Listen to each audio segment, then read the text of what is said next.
A group on the Northshore wants changes to the St. Tammany Parish Sheriff's Office policy on vehicle use. An arrest warrant says that Sheriff Randy Smith asked a bail bondsman to drive his departmental vehicle after he allegedly beat a man at a restaurant. Concerned citizens of St. Tammany says policy changes are needed to hold the sheriff accountable.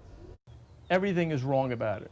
Everything is so wrong about it. The St. Tammany Parish Sheriff's Office public vehicle policy prohibits unauthorized personnel from driving departmental vehicles.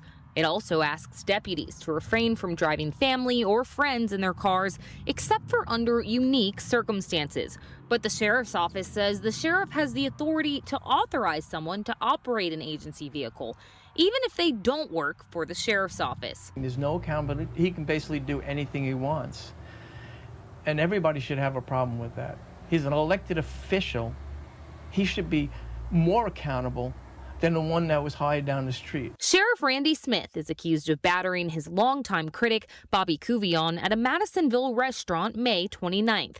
He's since been arrested on a felony count of second-degree battery. A local bail bondsman, Gregory Siraj, faces principal to second-degree battery in the case and told police Smith asked him to drive him home after Smith allegedly spent nearly $350 on food and alcohol. Rick Franzo with Concerned Citizens of St. Tammany says he wishes the public vehicle policy forced the sheriff to follow the same rules as deputies. That's where it's not right, when you select what works for one and doesn't work for the other. Because you're an elected official or you're a head of law enforcement, you can do these things and we can't. The sheriff's office told us Friday that the sheriff serves in, quote, a different capacity than any other agency employee, saying the vehicle policy reflects the, quote, unique demand of that role, providing, quote, necessary flexibility. He can string this out and continue to serve, but as he continues to serve, it'll be to the detriment of the people of St. Tammany Parish and, more importantly, the men and women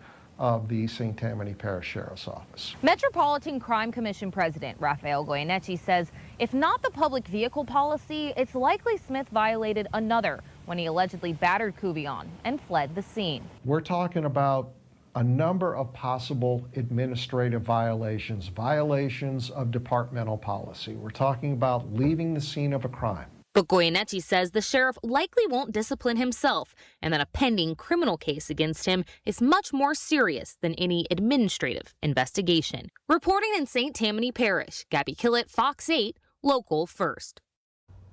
Smith also faces misdemeanor charges of disturbing the peace by engaging in a fight and disturbing the peace by appearing intoxicated.